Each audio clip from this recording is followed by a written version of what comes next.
De retour sur ce plateau avec mon invité qui va partager ce plateau avec moi. Il a pour nom Alassane Adamou, il est journaliste sportif. Bonsoir Alassane. Bonsoir Gildas et bonsoir à tous les amis téléspectateurs. Ravi de vous retrouver, de partager ce plateau avec vous cet après-midi. Plaisir partagé, un grand est ma joie de vous recevoir. Alassane et moi, nous avons partagé plusieurs scènes sportives, ainsi il faut le dire, depuis Parakou jusqu'à Cotonou ici. Alors, chers téléspectateurs, nous lançons cette émission avec la toute première rubrique. Voici pour vous, Afrique Foot.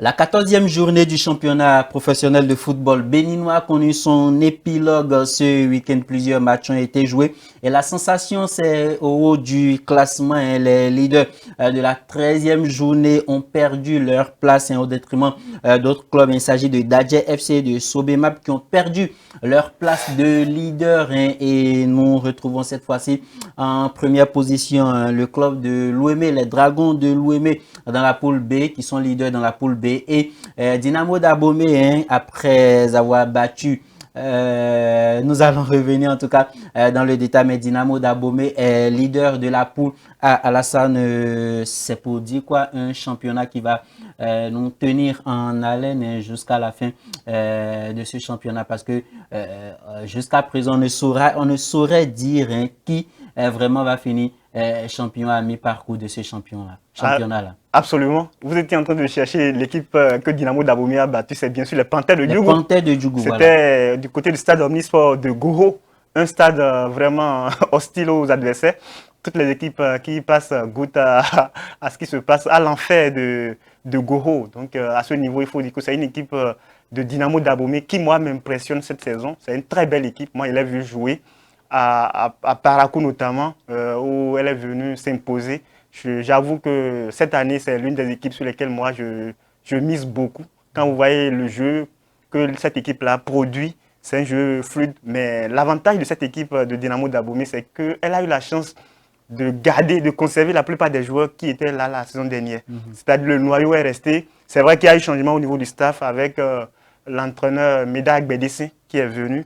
Mais il faut dire que on sent un travail qui se fait à ce niveau avec des joueurs d'expérience comme Crépin Alao, qui est un ancien joueur des Buffs du Borgou, que moi j'ai vu au niveau des Buffs du Borgou, et qui a progressé énormément. Et cette année, c'est d'ailleurs lui qui porte le brassard de capitaine. Et ne porte pas le brassard de capitaine qui veut, mais c'est plutôt qui peut. Qui peut, bien sûr, et qui sait parler à ses coéquipiers comme cela se doit. Donc c'est une équipe franchement sûre.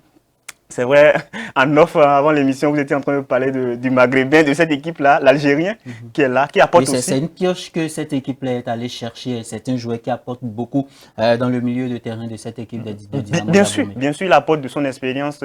Il a eu, qu'on le veut ou pas, un joueur du Maghreb. Il a quand même un parcours assez atypique. Donc, c'est un avantage pour cette équipe de Dynamo d'Abomey qui a chippé la place de leader à Dadje FC. Dadje qui, depuis la première journée, était leader et qui, après sa défaite, Dadje a perdu à Kandi. Donc, grâce à cette défaite de Dadje FC, Dynamo en a profité et a pris la tête. Ce n'est pas surprenant pour moi. Pour ce que moi je vois de ce début du championnat, c'est peut-être avec les Dragons de l'Ouémé, les deux meilleures équipes, aussi bien dans le contenu du jeu que sur le plan résultat. Ça marque beaucoup. Ils sont ultra offensifs. Ce n'est pas des équipes qui gardent le bus derrière et qui ne font que défendre, non. Ça attaque, ça prend des risques, c'est vraiment ça. Le football, on l'aime pour ça. Voilà, vous, je sais que vous avez un amour pour le FC Barcelone. Des équipes qui attaquent et qui savent marquer, c'est vraiment agréable à voir. C'est le cas de cette équipe de Dynamo d'Abomey. Et puisque vous étiez en train de parler des équipes là qui aiment marquer, c'est le cas des Dragons de l'Ouémé pour leur sortie lors de la 14e journée à domicile. On a atomisé Aziza FC sur le score de 5-1, ce qui permet à ce club-là de prendre la tête du championnat à la place de Sobemap. Je pense que la saison dernière, lors de la Super League Pro, c'est à ça les Dragons de l'Ouémé nous ont habitués. Ils ont fini champions d'automne, s'il faut le dire, mais en deuxième partie du championnat, ils ont commencé à enchaîner des défaites, ce qui a fait qu'ils ont fini à la fin du championnat 5e ou 6e, si je ne me trompe pas. Mais une chose est sûre, les Dragons de l'Ouémé sont partis pour finir encore champions d'automne. Oui, les Dragons de Lomé, là aussi, un peu comme au niveau de Dynamo d'Abomey, c'est une équipe qui a conservé une bonne partie de son effectif de la saison dernière et c'est un avantage. C'est aussi ça. Ça veut dire quoi? C'est une référence, c'est un bon exemple pour les équipes que lorsqu'on travaille sur la continuité, ça finit toujours pas payer. Vous avez vu l'équipe de Coton qui est 4 fois équipe championne du Bénin, avec le même entraîneur, avec le même noyau. C'est vrai que chaque année, il y a des départs, mais il n'y a pas seulement les départs, il y a quelques joueurs qui restent là et qui constitue le noyau de cette équipe. Donc, c'est aussi ça au niveau... Cela voudrait dire, est-ce que vous êtes en train de dire, c'est une manière de faire, vous demandez aux autres clubs d'apprendre de ces clubs comme Coton, comme Dragon, comme Dynamo d'Abomey, c'est des exemples à suivre. C'est des exemples. Garder un coach pendant 4 années Oui. Consécutives, ça pourrait permettre à ce club, à ce coach-là de construire quelque chose de potable, de durable pour l'avenir. Bien sûr, lorsque vous travaillez, c'est vrai que parfois on est pressé d'avoir des résultats, on a hâte d'avoir des résultats, il y a aussi la pression du public, la pression des dirigeants, mais lorsqu'on travaille sur la continuité, je donne souvent un exemple que vous allez peut-être voir avec moi, un exemple, c'est vrai que comparaison n'est pas raison, l'exemple n'est pas en Afrique, hein, c'est carrément en Europe avec Arsenal. Vous avez vu Mikel Arteta, quand il est venu à la tête de l'équipe d'Arsenal, c'était compliqué. Mais avec le temps, vous avez vu aujourd'hui, l'équipe d'Arsenal, ça joue le Big Four. Oui. Ils sont dans le top 4 aujourd'hui. Depuis quelques saisons, c'est été la performance XXL de Manchester City. Ils auraient fini quand même champion d'Angleterre. Donc, c'est un exemple pour dire quoi? Lorsque un entraîneur commence un travail, laissez-lui le temps. Mais quand, au bout de quelques mois, vous le limogez, vous le mettez dehors, vous recommencez, c'est un éternel recommencement. Ça en tout cas, c'est le propre des Africains. On a vu le cas avec le sélectionneur du Sénégal, oui. Aliou Cissé. Aliou Cissé qui a travaillé sur une longue durée. Et ça a payé. Ça a payé, mais il était prêt à continuer. Mais malheureusement, à cause de quelques mésententes, on a dû le limoger pour prendre une autre personne. Pour continuer sur cette équipe des Dragons de Lomé dont vous avez posé la question, j'avoue que là aussi, l'entraîneur, c'est un entraîneur nigérien qui est là depuis la saison dernière et qui est en train de faire ce bon boulot-là. On voit l'équipe, il y a de la confiance. Je parlais de Dynamo d'Abomey qui est une équipe offensive. C'est autant pour cette équipe des Dragons. Hein, c'est une équipe agréable à voir jouer. Le jeu est fluide, ça circule le ballon. Tel qu'on aime voir le football quoi, au niveau des stades européens. Quand on a de l'admiration pour les équipes que nous voyons jouer en Europe, c'est aussi un peu ça au niveau des Dragons de Lomé. Ça respire actuellement la confiance. Mais on espère que ça ne sera pas le syndrome de la saison dernière où ils nous ont fait rêver lors de la première partie du championnat en terminant champion d'automne. Mais à la fin, ils ont complètement sombré. On n'a plus retrouvé une belle équipe. Ils ont enchaîné des contre-performances, de pires prestations malheureusement. Et ils n'ont pas pu finir parmi les meilleures équipes du championnat. Mais on espère qu'il y aura cette continuité-là. C'est-à-dire qu'il reste encore 3 journées avant la fin de la phase aller. Il va falloir rester concentré, finir tout au moins en tête ou parmi les 3 premiers, histoire de bien attaquer avec beaucoup plus de confiance la phase retour qui s'annonce très très palpitante aussi. Voilà. Alors avec la complicité de la réalisation, nous allons voir les résultats des quelques matchs qui ont été joués ce week-end. Banigansé qui s'est imposé à domicile le samedi face à BOA Sinandé. Je suis avec le chargé de communication de cette équipe-là qui va nous donner un peu de détails sur le début compliqué de saison de BOA Sinandé. Damissa et les Buffs du Borgo se sont quittés dos à dos sur le score nul et vierge de 0 but partout. On en parlait tout à l'heure. Dynamo d'Abomey qui a eu raison des Panthères de Djougou à domicile sur le score de 2 buts à 0, ce qui a permis à ce club-là de prendre la tête du championnat. US Cavalier est allé s'imposer sur la pelouse du Dynamo de Parakou sur le score de 1 but à 0. Et le dimanche, Real Sport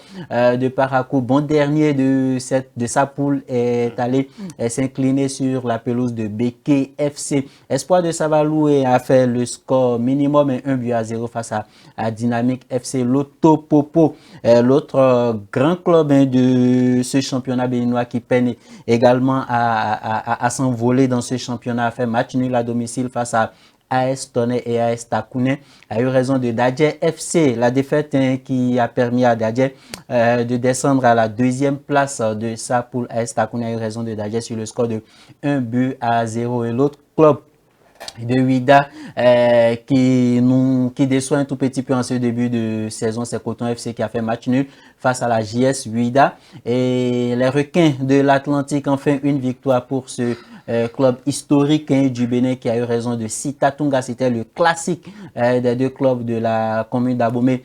Calavi Dragon de Lomé, on en parlait tout à l'heure, a eu raison de Aziza FC sur le score de 5 buts à 1 et US Kraké qui est arrivé à bout de la JA Keto sur le score de 1 but à 0. Voilà, chers téléspectateurs, quelques résultats de cette 14e journée. Alors, Alassane, nous allons parler de cette équipe de Coton, l'équipe championne en titre qui a déçu par sa prestation sur la scène continentale et Coton qui a été éliminé déjà dès le premier tour, qui n'a pas franchi cette étape-là pour accéder au deuxième tour préliminaire de la Ligue des Champions. Alors Coton qui connaît un début de saison compliqué, c'est vrai. Comparaison n'est pas raison, mais la saison dernière c'était le cas avec Coton, mais la mayonnaise a pris et Coton a fini champion du Bénin. Mais cette saison, ça s'annonce compliqué vu les recrutements qui ont été faits par les clubs d'Adjé qui a beaucoup appris de son expérience continentale, qui est en haut de ces classements.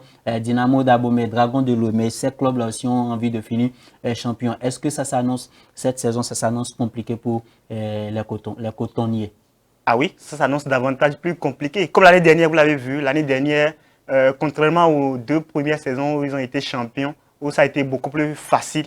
Bon, ce n'est jamais facile, mais ça a été beaucoup plus facile comparé à la saison dernière où c'était vraiment compliqué. C'était jusqu'à la dernière journée. Rappelez-vous, ce match décisif qu'ils ont joué face à Daguerre, voilà, où ça s'est joué. Il fallait connaître le champion lors de ce ultime match-là. Cette année aussi, c'est pareil. On a vu chaque match. On dit souvent que c'est facile de se hisser au sommet, mais rester n'est jamais facile. Parce que chaque fois, quand toutes les équipes affrontent Coton, on a envie de battre Coton. Et quand vous battez Coton, on dit, ah voilà, vous avez réussi à battre le champion. C'est un honneur pour vous. Donc ce n'est pas facile quand c'est comme ça. Quand vous endossez ce statut d'équipe à battre par tous vos adversaires, c'est vraiment compliqué. Donc du coup, chaque match, toutes les rencontres sont des finales pour cette équipe de Coton FC. Donc c'est ça qui fait que c'est compliqué pour les poulains du français. Victor Zunka, qui entraîne cette équipe-là depuis sa création. Donc je pense que c'est aussi la marque des grandes équipes. La marque des grandes équipes, à l'instar du Real de Madrid, les débuts de saison sont parfois compliqués, mais ces équipes-là savent rebondir quand il le faut. Au bon moment, au moment où on ne les attend pas, ça dit c'est en fin de saison, au moment où toutes les équipes ont déjà épuisé leur 4, et ils sont là, ils vont rebondir, voilà, finir champion, comme ce fut le cas la saison dernière, même si je le reconnais que cette année, c'est plus difficile pour cette équipe de Coton. Les adversaires, même si peut-être qu'ils ont aussi perdu quelques joueurs. Ils ont perdu quelques joueurs. Ils n'ont pas réussi. Romari Kamoussou qui est de l'autre côté de la SEC Mimosa d'Abidjan. Oui, Romari Kamoussou qui était quand même un élément clé de cette équipe est parti malheureusement. Et remplacer Romari Kamoussou, ce n'est pas évident. C'est quand même, sur cette dernière saison au Bénin, c'est l'un des meilleurs joueurs du championnat béninois. Et le remplacer, ce n'était pas facile. Ils n'ont pas réussi à trouver un joueur là pour pouvoir... donc ça manque vraiment un meneur de jeu au niveau de cette équipe de Coton FC. Et puis les quelques victoires de Coton, ce sont des victoires étriquées, 1 but à 0, des fois des matchs nuls, 1 but à 0. On sent que l'équipe n'a pas vraiment un attaquant. C'est vrai, ils ont recruté Odo Chabibio, qui est un très bon buteur, en provenance de Sobema FC, qui la saison dernière avait marqué vraiment une pléthore de buts, mais cette saison, elle a du mal à prendre du côté de cette équipe de Coton FC. Mais ils ont quand même des joueurs intéressants que moi j'ai vu grandir à Parakou. Je veux parler de leur capitaine actuel, Suleiman Sika Bachirou, qui est un très très bon joueur, qui franchement a la confiance de l'entraîneur Victor Zunka. Il y a aussi le jeune dont le nom m'échappe un tout petit peu, mais qu'on appelle affectueusement Eto, jeune Eto du côté de cette équipe-là. Chérif Dinmaman, voilà, Chérif Dinmaman, un bon joueur, dribbleur, qui aide aussi l'équipe. Je crois qu'il doit être le seul buteur lors du match, un but partout dans le derby de Ouida le week-end écoulé. Donc ils ont des joueurs quand même, ils ont des joueurs, mais en ce moment il faut dire qu'ils sont moins bons. C'est le collectif individuellement et c'est l'une des équipes qui a de très bons joueurs, très talentueux, une profondeur de banc aussi qui n'est pas mal, mais c'est collectivement que l'équipe est en souffrance. C'est là que, et quand c'est comme ça, c'est le rôle de l'entraîneur Victor Zunka, qui a la chance d'avoir la confiance de ses dirigeants. Parce que là, malgré la mauvaise prestation au niveau des campagnes africaines depuis qu'il est venu, parce qu'il faut rappeler que Coton n'a jamais franchi le premier tour, des compétitions africaines. Là maintenant, sur le plan local, c'est vrai qu'ils arrivent à être champions, mais à l'heure actuelle, franchement, c'est une équipe qui ne convient pas, aussi bien dans le contenu qu'au niveau des résultats, parce que là, ils ne sont pas parmi les premiers. Donc, on espère que cette équipe de Coton va vite rebondir, parce que vous ne pouvez pas avoir l'un des plus gros budgets. Ils ont c'est l'un des plus gros budgets du championnat. C'est le plus gros budget du championnat. Voilà, donc et être à peine. En tout cas, nous qui sommes passionnés du football et qui aimons ce championnat béninois, ça nous permet d'être en attente jusqu'à la fin de ce championnat-là pour voir comment les choses vont finir. 3 journées encore avant les matchs retour. Alors, on espère que la mayonnaise, Coton, le moteur diesel va prendre et en tout cas, tout compte fait, nous sommes là pour suivre et observer comment les choses vont se passer. L'autre club dont je disais qu'on allait parler, c'est BOA de Sinandé qui découvre l'élite cette saison. Mais apparemment, BOA est tombé sur plus fort que lui et du coup, ça piétine un tout petit peu en ce début de saison de l'autre côté de BOA Sinandé. Oui. Bois de Sinandé, brièvement pour dire que à ne pas confondre avec cette punk là, c'est plutôt ce serpent là qui est boa, voilà, on dit boa, donc c'est juste beaucoup on pense que c'est un sigle, mais plutôt ça porte le nom de boa là, qui est un serpent réputé dans la région de Sinandé. Comme les panthères de Djougou. Comme les panthères de Djougou, voilà, donc de Sinandé. Bon, c'est un club qui est né à Sinandé, qui a un parcours franchement assez atypique. C'est qui est passé de l'amateur en D3. Et en D3, aussitôt venu en D3, ils sont promus. Vous l'avez rappelé tout à l'heure, c'est une équipe nouvellement promue à ce niveau professionnel-là. C'est compliqué. Ils viennent d'arriver. D'abord, il n'y a pas un stade aux normes à Sinandé pour recevoir des matchs. Ce qui a fait la force de cette équipe-là pour être à ce niveau, c'est que les matchs à domicile, elle les gagne toujours. La preuve, c'est qu'elle a fait une saison en étant invaincue à domicile en Ligue 3. C'est ça qu'il a beaucoup perdu. Et une fois en championnat professionnel, il n'y a pas un stade à Sinandé. Ils étaient obligés d'être délocalisés de Sinandé à Bembereke. La localité la plus proche de Sinandé, qui a un stade aux normes, c'est Bembereke. Donc l'équipe s'est délocalisée et est restée à Bembereke où elle reçoit ses matchs. Donc vous comprenez que c'est compliqué. Quand c'est comme ça, ça oblige les supporters, quelques-uns, qui sont curieux à se déplacer chaque fois de Sinandé pour Bembereke pour aller soutenir leur équipe. Donc tout ça, c'est compliqué à ajouter au fait que bon, c'est une équipe qui a un budget assez modeste. On parlait des gros budgets comme Coton, mais c'est quand même le jour et la nuit. C'est les extrêmes. C'est comme Coton qui a de gros moyens, mais Boa, c'est quand même un jeune président à la tête de cette équipe-là qui fait des efforts. Mais quand vous avez en face de vous des équipes qui ont quand même peut-être 5 fois votre budget, c'est quand même difficile. Ou qui ont plus d'expérience du haut niveau. L'équipe s'est contentée des joueurs qui sont venus de la D3. Parce que c'est les joueurs qui ont permis. Non, il n'y a pas eu de gros recrutement. Et ils ont, c'est vrai, Rufai Adam, que vous connaissez peut-être, qui est un joueur qui a pas mal d'expérience, qui a préparé les Buffs du Borgo, Beke de Bembereke, les Dragons de Lomé.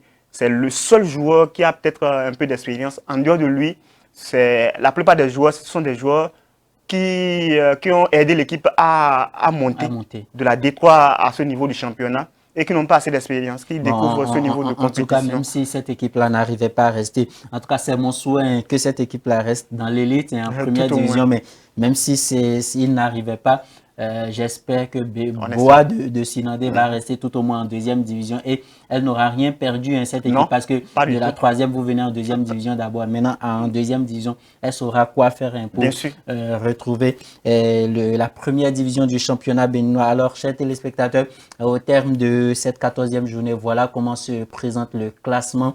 Et on le disait tout à l'heure, Dynamo d'Abomey a pris la première place à la tête de ce classement en lieu et place de Dadje FC Dynamo d'Abomey après 14 journées pointe en tête avec 29 points, suivi de Dadje FC 29 points également, mais la différence s'est faite au niveau du goal average, c'est plus 11 pour Dynamo d'Abomey et plus 8 pour Dadje FC. On va retrouver les Panthères de Djougou à la 4e place avec 25 points, Rodi au 6e avec 22 points, Loto Popo, et voilà l'autre grand club de ce championnat qui est 8e également avec 19 points, voilà. Et dans la moitié du tableau, on va retrouver AS Takouné, 10e avec 18 points, les Buffs du Borgou, 11e avec 17 points. Et tout en bas, on retrouve Dynamo de Parakou, 17e avec 10 points et 9 points pour Real Sport de Parakou, qui actuellement est relégué en 3e division et dans la poule B. On le disait tout à l'heure, les Dragons de l'Ouémé viennent en tête avec 27 points après 14 journées, suivi de AS Sobemap 26 points. Après 14 journées, 3e Aïman FC 25 points. On retrouve Coton FC de Ouida à la 6e place avec 22 points. La JS Ouida 8e avec 21 points et 17 points pour AS Police qui pointe à la 11e place. Et l'autre club qui déçoit dans cette poule B, c'est AS Cotonou qui est 14e. Et avec 13 points seulement après 14 journées. Et Étoile infilante qui ferme la marche de ce classement qui est 18e avec 10 points seulement. Voici, chers téléspectateurs, ce qu'on peut retenir de cette 14e journée du championnat professionnel de football béninois. Nous allons changer de registre, mais toujours parler de sport. Et cette fois-ci, c'est un classico made in Bénin qui a attiré l'attention de tous les fans du sport ici à Cotonou, du football pour être plus précis, les fans du Real de Madrid et les fans du Barça nous ont gratifié d'un match pour clôturer en beauté cette année 2024. C'était le classico des fans, le classico made in Benin. Avec la réalisation, nous allons suivre le résumé, le condensé de ce match. Cette soirée de ce vendredi 27 décembre 2024 sur le terrain d'Omocline d'Agouangandan marque le dernier match de l'année qui oppose les supporters du Barça à ceux du Real Madrid. Après une minute de silence en hommage à Romaric Mentonou, le coup de sifflet de l'arbitre engage les deux équipes. Et du côté du Barça avec la Masia et le coup de sifflet qui retentit avec... Mené au score à la première mi-temps sur un but somptueux des Madrilènes, les fans barcelonais n'ont pas abdiqué et sont revenus au score à la deuxième mi-temps suite à un but des Madrilènes contre leur camp. Il s'offre le ballon en profondeur avec Kayode pour le crochet qui a passé. Et attention!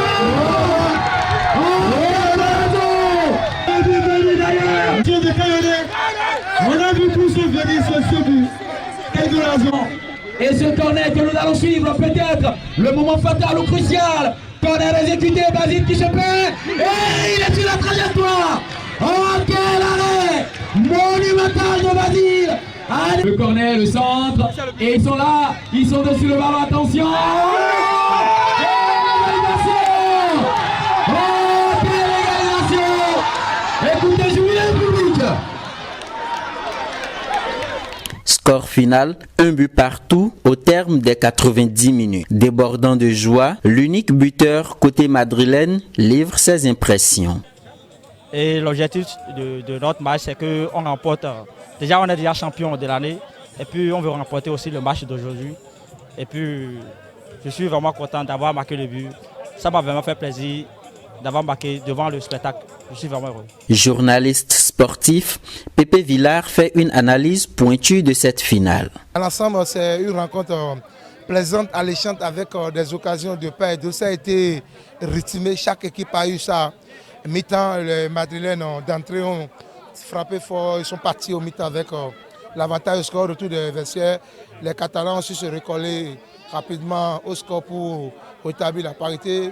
Et je pense que nous avons besoin de ces gens d'initiatives dans tout le pays parce que vous voyez, ça égaye, les gens sont contents, malgré il s'agit du Real de Barça parce que le football, il est universel. C'est un sport d'amour, de paix, de joie, de partage, d'entraide. Donc c'est la preuve que nous avons eue cet après-midi. Je pense qu'on est tous satisfaits du contenu de cette rencontre et de l'ambiance qui a régné et surtout du fair play qui a régné tout au long de cette partie.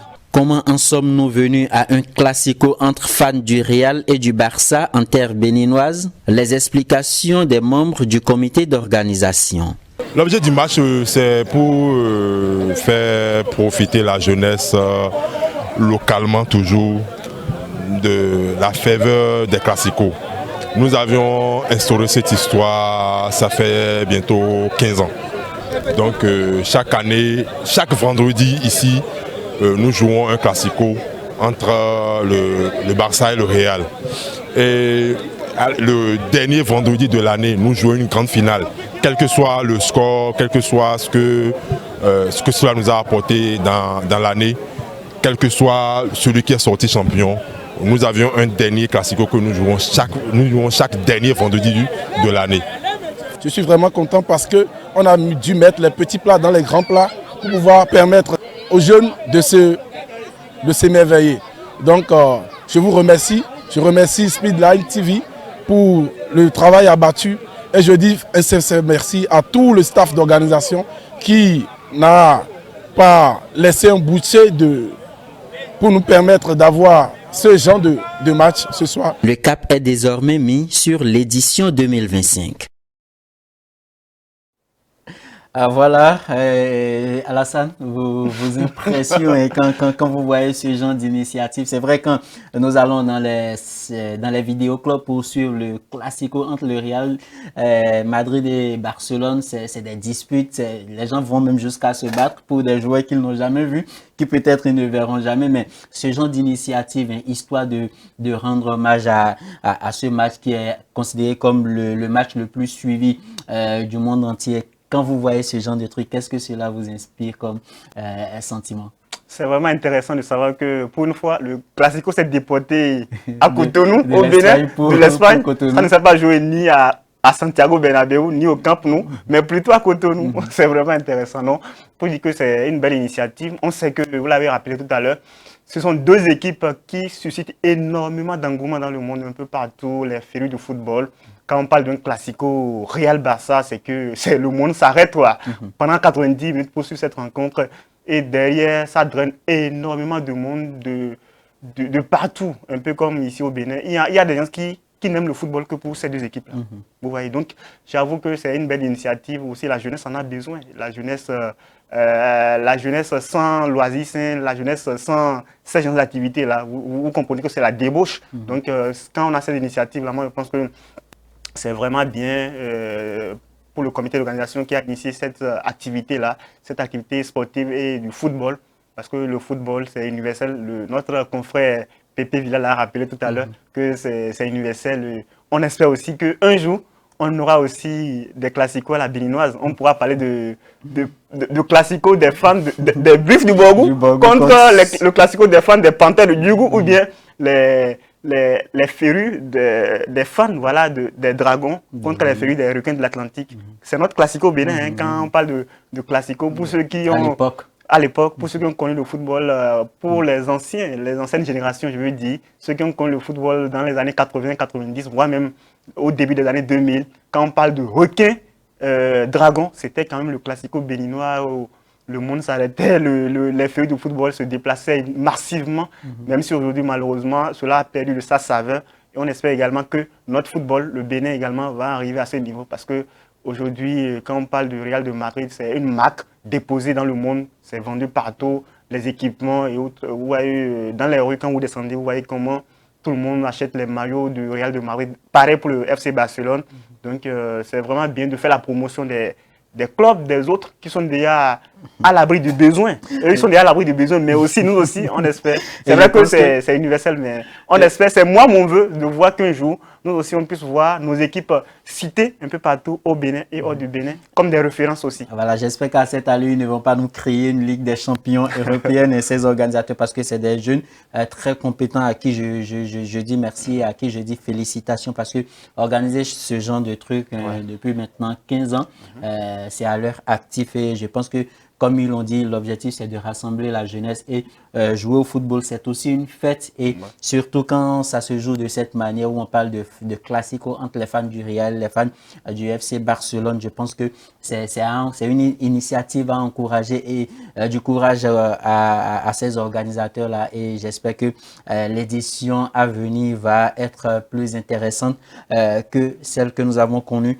en 2024. Alors, chers téléspectateurs, nous continuons toujours dans cette émission cette fois-ci pour parler de la sanction que la CAF Alassane a infligée à la Libye, à la Fédération libyenne de football, comme à la Fédération béninoise de football. Alors, plusieurs fans du foot s'interrogent ou sont étonnés de la sanction qui a été infligée au Bénin, parce que de l'autre côté, en terre libyenne, ce sont les Béninois qui ont été mal accueillis, ce sont les Béninois qui ont été lapidés, ce sont les Béninois qui ont été matraqués, qui ont été blessés par les supporters libyens. Mais comment en sommes-nous arrivés à une sanction infligée aux Béninois? On parle d'un montant de plus de 30 millions, voilà, environ 33 millions de francs CFA comme amende à verser à la Confédération africaine de football. Est-ce que vous avez plus de précision sur ces sanctions-là? C'est quand même une somme assez importante qu'on peut utiliser pour faire beaucoup de choses dans le... On peut par exemple utiliser ce montant-là pour déplacer pas mal de supporters. Pourquoi pas? Mais comment en sommes-nous arrivés à ce niveau-là? Moi, c'est vraiment déplorable, parce que quand j'essaie de lire un peu, la sanction, c'est que on parle de mauvaise conduite, non pas en Libye, mais plutôt du côté de Kigali. Quand le Bénin était allé jouer face au Rwanda à Kigali, on parle de mauvaise conduite, entre autres des dirigeants béninois, au niveau des dirigeants du football béninois, au niveau de la capitale du Rwanda. Donc, qu'est-ce qui s'est passé? Comment les dirigeants se sont comportés? C'est vrai que le communiqué n'a pas donné vraiment de précision, mais le communiqué a juste fait mention du fait que les dirigeants béninois se sont pas très bien comportés à ce niveau-là. Donc, en guise de sanction, il fallait, donc, même si on ne connaît vraiment pas le motif réellement de comment les dirigeants béninois se sont vraiment comportés de l'autre côté de Kigali, mais moi, je trouve que la sanction est vraiment sévère, jusqu'à 30 millions de francs CFA. C'est vraiment énorme, quoi. Est-ce que vous trouvez juste la sanction qui a été infligée à la Fédération libyenne de football? On parle de 50 millions de dollars, 50 000 dollars ou 50 millions de dollars, je ne maîtrise pas trop, mais est-ce que vous pensez que c'est juste, avec 2 matchs à huis clos, voilà, est-ce que vous pensez que cette sanction, elle est juste pour la Fédération libyenne de football? Quand on regarde ce qu'elle a fait à la Fédération nigériane, voilà, de football, et ce qu'elle a fait subir à nos joueurs, Simouli l'a rappelé, ils ont sifflé notre hymne national. Est-ce que vous pensez que cette sanction elle est juste? Par contre, à ce niveau, contrairement au Bénin où je trouve que la sanction elle est sévère, à ce niveau, moi je trouve qu'elle est légère. Parce que quand vous voyez, vous le rappelez tout à l'heure, le comportement de la Libye tout au long de cette campagne des éliminatoires de la CAN, franchement, c'est déplorable, c'est horrible, c'est vraiment affreux ce comportement. Que c'est anti-sportif, quoi. Ce qu'ils ont posé comme acte tout au long de cette campagne, notamment lors des 3 dernières journées, l'accueil qu'ils ont réservé à l'équipe, à la délégation nigériane, à l'aéroport, qui est resté pendant des heures bloqué à l'aéroport. Est-ce que le match aura lieu ou pas? Le match n'a plus lieu. La délégation nigériane était obligée de retourner. Et après, la CAF s'est prononcée. Et elle a attribué les 3 points sur tapis vert à l'équipe du Nigeria, ce que tout le monde a trouvé d'ailleurs logique, parce que ce n'était pas bien dans le football de haut niveau. Cela ne doit pas se passer ainsi. Quelques jours plus tard, l'équipe a récidivé face au Bénin, avec là encore des comportements franchement à décourager à jamais par les instances de football, aussi bien au niveau africain qu'au niveau mondial. C'est vraiment, ça ne rime pas avec le fair play. Parce que la FIFA, la CAF, chaque fois, on le voit sur les pancartes, ils en appellent au fair play, non au racisme, tout ça, mais arriver à ce niveau où on voit les Libyens se comporter à ce niveau. Encore que ces Libyens-là, il y a quelques années en arrière, Tripoli, qui est réputée pour être une ville de violence. Oui, mais normalement, c'est là, moi, je dis, à un moment donné, il faudrait que les autorités des différentes fédérations de football prennent aussi des mesures, des décisions contre la Confédération africaine de football. La Libye, par exemple, c'est un pays qui a 2 gouvernements actuellement. C'est un pays qui est en tension. Ouais. Est-ce que c'est juste de laisser des joueurs, des gens à se déplacer sur cette terre libyenne-là pour disputer des matchs? Non, normalement, des matchs ne devraient pas se jouer en Libye. Mais la CAF a permis cela. Donc la CAF, normalement, est responsable de ce qui se passe après. Voilà, donc là aussi, oui, ce que vous avez dit, la CAF, la CAF a aussi ses responsabilités parce que vous savez qu'actuellement, les mesures sécuritaires ne sont peut-être pas réunies actuellement pour jouer au football, surtout accueillir une équipe qui vient d'ailleurs, étrangère en Libye, en terre libyenne, mais vous permettez cela et vous voyez ce qui s'ensuit après, les conséquences avec des actes de vandalisme, des actes de violence. Heureusement que nos joueurs s'en sont sortis parce qu'il y a eu des cas de blessures, on se rappelle encore, des joueurs et beaucoup de membres de la délégation béninoise qui ont été touchés par les violences. Alors que on a vu à aucun moment un joueur, un dirigeant béninois provoquer les Libyens. Mais qu'est-ce qui s'est passé pour qu'on puisse faire usage de la violence pour venir à bout de ces membres de la délégation béninoise? On n'a pas compris. Donc, il va falloir que, franchement, la CAF puisse sévir. Si des pays... Servir d'exemple, en fait. Parce que quand on voit un pays agir de la sorte et les autres pays voient, on va se dire que bon, la sanction qui s'ensuit après, elle est légère et on peut faire pareil.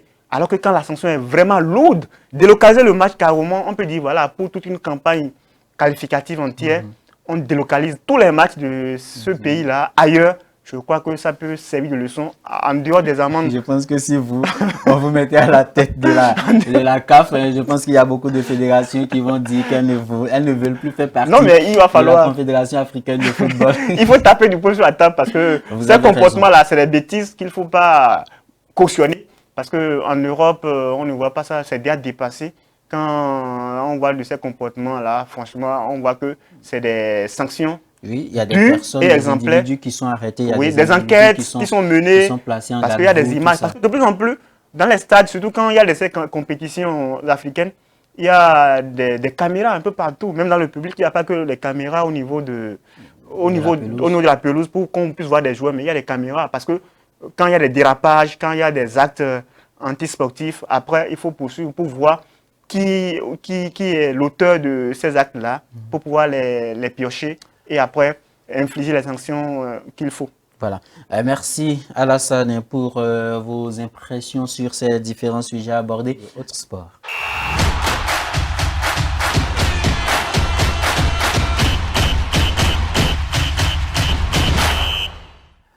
Dans autre sport, nous allons parler handball et cette semaine au Hall des Arts de Cotonou, c'était la fête du handball. C'était le championnat national senior amateur de handball 2024 et l'apothéose c'était ce samedi au Hall des Arts. Alassane, vous étiez présent, vous avez suivi cette belle fête là. Alors quelle analyse faites-vous de ces 2 finales que nous avons suivies du côté des dames? C'était Espoir Handball Club opposé aux Flowers et du côté des hommes c'était Aspac opposé à Bosco Star de Parakou. Quelle analyse faites-vous rapidement de ces 2 finales là? On a vu 2 belles finales, aussi bien au niveau des dames qu'au niveau des hommes. Franchement, ça prouve qu'il y a un travail qui se fait.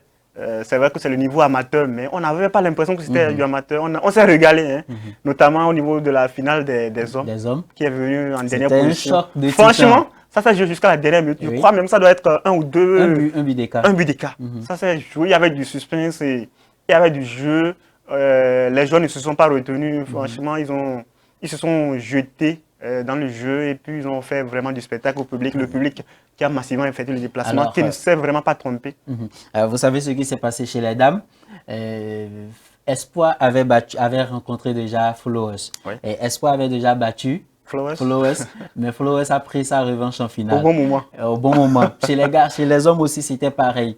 Boscosta avait déjà battu Aspac durant la compétition et les deux clubs se sont retrouvés en finale et Aspac a eu raison de Boscosta. On aurait voulu, puisque vous êtes de Parakou, moi j'ai fait un tout petit peu Parakou, on aurait voulu que ce soit Bosco qui parte avec le trophée. En tout cas, peu importe celui qui a gagné, le plus important c'est l'image du handball béninois qui était en jeu. Alors à présent, nous allons suivre les propos du coach des followers du côté des dames qui pour lui c'était une revanche à prendre comme je le disais tout à l'heure.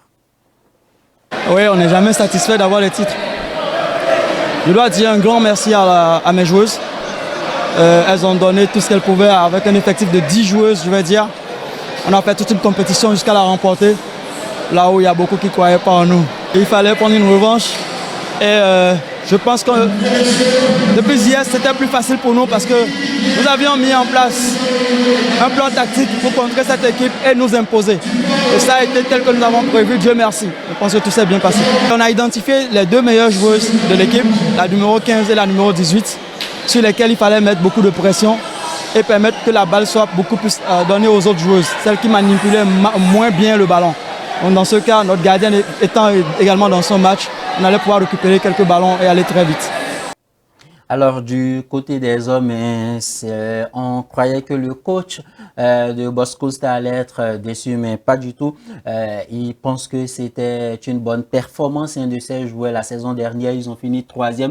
Cette saison, ils finissent 2e et ils espèrent finir 1er et remporter le trophée la saison prochaine. Nous allons suivre les interventions des deux coachs. Le premier, celui de Aspac, et suivra l'intervention du coach de Boscosta. Nous avons fait une première partie où les joueurs ne s'étaient pas du tout retrouvés, ce qui a fait que nous avons connu le résultat que vous avez connu en première partie, 4 buts d'écart, je pense bien. Les enfants, je leur ai toujours fait savoir que rien n'était encore perdu. Et que l'adversaire venait de jouer sa partie et que la partie suivante nous était réservée et qu'il devait jouer le tout pour tout, n'est-ce pas, pour que la victoire soit la nôtre. La différence a été faite sur la détermination, l'engagement, l'efficacité dans les derniers moments du match. Bon, est-ce qu'on peut dire que quelque chose n'a pas marché? On vient de passer 5 jours de compétition où les enfants étaient obligés de jouer tous les jours. Ils sont jeunes, ils manquent d'expérience. Et à la fin aussi, comment dire, l'énergie était terminée. Donc, maintenant on va encore travailler et on verra l'année prochaine. Bon, on s'était quand même préparé pour aller loin. On ne savait pas qu'on allait arriver au moins à ce niveau. L'année passée, on s'était arrêté à la 3e place. Je pense que la 2e place, c'est quand même une évolution. Parlant de bilan, on peut dire que c'est quand même un bon bilan. Et c'est ce qu'on peut retenir pour le moment. Quand je parle de bon bilan, c'est que c'est vrai, c'est le championnat amateur. Toutes les équipes qui ont été qualifiées, personne n'a désisté à la fin. Donc tout le monde est présent. Et toutes les équipes sont venues avec un minimum d'une quinzaine de joueurs. C'est déjà satisfaisant. Donc par rapport à ça, je peux dire que c'est un bon bilan. Je peux mettre aussi dans le bon bilan le côté organisationnel qui s'est bien passé. Tous les jours, on a pu jouer avec la luminosité qu'il faut. Et le plancher du Hall des Arts nous a permis de faire dérouler cette phase finale de façon vraiment limpide. Donc je peux mettre tout ça dans un bilan satisfaisant. Alors pour le directeur technique national, cette compétition, ce championnat vient un tout petit peu rehausser le niveau des athlètes, handballeurs et handballeuses de la Fédération béninoise de handball. Au terme de cette compétition, vous avez constaté vous-même l'équipe d'Aspac chez les hommes a fini champion et chez les dames c'est Flores. De façon générale, il faut remarquer que de plus en plus le niveau est relevé.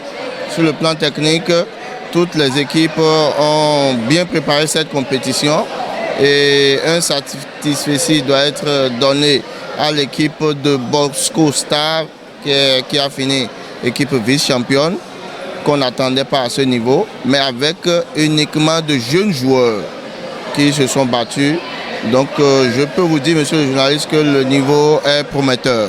Le handball béninois, à l'instar du championnat professionnel, vient encore de montrer beaucoup de choses. Et nous pouvons compter avec ce que fait la fédération actuelle, que de plus en plus, nous avons de beaux jours devant nous. Voilà, c'est sur ces images que nous allons, chers téléspectateurs, mettre un terme à cette émission. J'étais en compagnie de Alassane Adamou, il est journaliste sportif. Merci Alassane, ça a été un plaisir de partager ce plateau avec vous. Mais qu'est-ce que le temps passe vite, je n'ai pas vu le temps passer.